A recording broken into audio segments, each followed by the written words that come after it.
Lens 1-1 PSG, injury time Wijnaldum header levels as Messi misfires.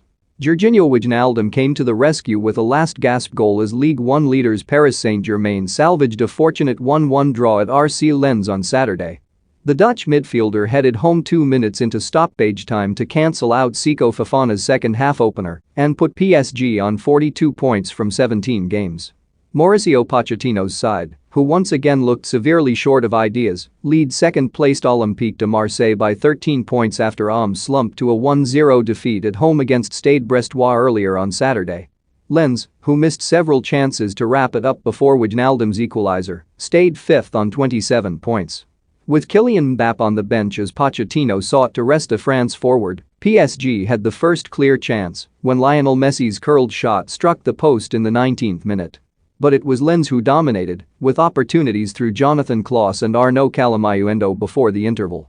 The hosts were rewarded in the 62nd minute when Keylor Navas's blunder allowed Fofana to score with a floating strike from just outside the box.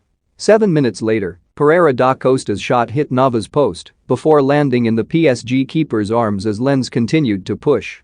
Przemysław Frankowski tested Navas again at the end of a sharp counter-attack, but PSG held out. Florian Satoka's attempt went just wide 9 minutes from time, and it proved to be Lens' last clear chance before Mbappé, who came on as a 70th-minute substitute, found Wijnaldum with a fine cross.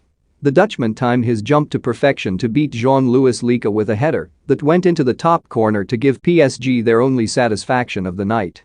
On Sunday, Stade Rennais could move into second place, 11 points off the pace, if they beat bottom side Saint-Étienne at Geoffroy-Guichard. Fourth-placed Nice host Racing Strasbourg and could themselves go into second place